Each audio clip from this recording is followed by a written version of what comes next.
వరంగల్ ఖమ్మం నల్గొండ పట్టభద్రుల MLC counting ఉత్కంఠ రేపుతోంది. అభ్యర్థుల మధ్య పోటీ తీవ్రంగా కొనసాగుతున్న పరిస్థితి ఉంది. ప్రస్తుతం మనతో పాటు కాంగ్రెస్ అభ్యర్థి తీన్మాన్ మల్లన్న ఉన్నాడు.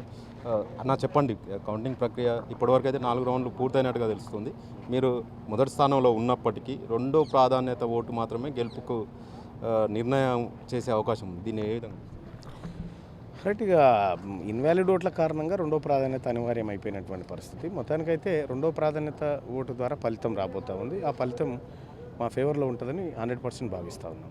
మొదటి ప్రాధాన్యత ఓటుకు సంబంధించి అంటే ఇన్వాలిడ్ ఓట్లు మీకే ఎక్కువగా వేసేందుకు ప్రయత్నం చేశారు, కానీ దాన్ని సరైన ప్రాధాన్యతలో ఏకపోవడం అదే ప్రధాన సమస్య.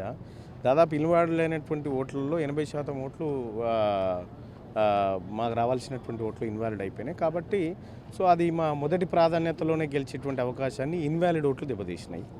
మొత్తానికి ఏదేమైనప్పటికీ రెండో ప్రాధాన్యత ఓట్లలో కూడా మంచిగానే ఓట్లు పోలైతే ఖచ్చితంగా ఇక్కడ విజయం సాధిస్తాం. అంటే ఇప్పుడు మొదటి ప్రాధాన్యతకు సంబంధించి మీరు 1 lakh వరకు రీచ్ అవుతున్నట్టుగా తెలుస్తుంది. అంటే మీతో పాటుగా టీఆర్ఎస్ అభ్యర్థి కూడా బీఆర్ఎస్ పార్టీకి చెందినటువంటి రాకేష్ రెడ్డి కూడా 70,000 ఓట్లకు పైగా ఆయన కూడా రీచ్ అవుతున్న పరిస్థితి. అంటే సెకండ్ ప్రాధాన్యత ఓటు మీకు వచ్చే అవకాశం ఎక్కువ ఉందనుకుంటున్నాను.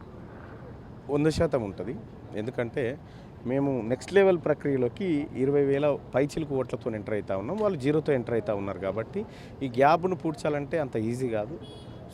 ఈ గ్యాప్ అంత ఈజీగా పూడదు. కాబట్టి 100% మేమే త్వరగా కోటాని పూర్తి చేస్తాం. ఈ అభ్యర్థులు ఇద్దరు కూడా అంటే బీజేపీ కావచ్చు, ఇటు స్వతంత్ర అభ్యర్థి అశోక్ సంబంధించి వీళ్ళకి ఎక్కువ రెండో ప్రాధాన్యత మాకే వస్తుంది అనేది టీఆర్ఎస్ వాళ్ళు చెప్తున్న పరిస్థితి. అవన్నీ తీసుకుపోయి ఆయనకి వేసినా కూడా గెలవడు. ఇప్పుడు ఆ పరిస్థితి ఉంది. అవన్నీ తీసుకుపోయి గంపగుత్తగా తీసుకుపోయి అందులోకి వేసినా కూడా గెలిచే పరిస్థితి లేదు. ఆ స్థాయి దాటిపోయింది. ఇప్పుడు ఈ పట్టభద్రులు అనేటోళ్ళు అవగాహన ఉండి కూడా ఈ ఇన్వాలిడ్ ఓటు వేయడానికి కారణం ఏదని ఇంకా వాళ్ళ దయ. మరి ఏం చేస్తాం, వాళ్ళు ఇన్వాలిడ్ వేసిరంటే వాళ్ళు ఏమనాలనో అర్థం కానటువంటి పరిస్థితి. అదో గుంపు తయారయ్యి యుద్ధానికి దిగినట్టుంది ఎలక్షన్ కమిషన్. పిఓలు కూడా పెన్నులు పెట్టిరన్నా. చూడు ఒకసారి వినేటు పిఓలు కూడా పెన్నులు పెట్టిరు. ఇంకు ప్లేస్లో పెన్నుతో రాసిరు, పెన్ను ప్లేస్లో ఇంకుతో రాసిరు. కొన్ని చోట్ల జయమల్లన్న ఒక ఆయన అయితే ఆఖరికి నన్ను ఉన్న నా ఫోటో కట్ చేసుకొని జేబులో పెట్టుకొని పోయిండు. ఇక ఆయన అభిమానం గట్లుంది. ఐ లవ్ మల్లన్న అని రాసుడు. ఇక అలా నెక్స్ట్ మినిస్టర్ మల్లన్న అని రాసిపోయారు. ఇక వాళ్ళకు దోషింది రాసిపోయి 30,000 ఓట్లు అభిమానంతో ఆగం చేసే ఓట్లు తయారు చేసారు. మొత్తానికి అది కొద్దిగా అవగాహన రాహిత్యంతో ఎలక్షన్ కమిషన్ కానీ అభ్యర్థులుగా మేము అంతా ప్రజలకు అవగాహన కల్పించడంలో కొంత విఫలమైనాం. రెండో ప్రాధాన్యత మీకు ఖచ్చితంగా మీకే ఎక్కువ వస్తుంది అనుకుంటున్నాను. ఇక ఈయనే ఉంటావు కదా, నా చూస్తావు కదా. 100% రెండో ప్రాధాన్యత ఓట్లతో కాంగ్రెస్ పార్టీ విజయం సాధించబోతుంది.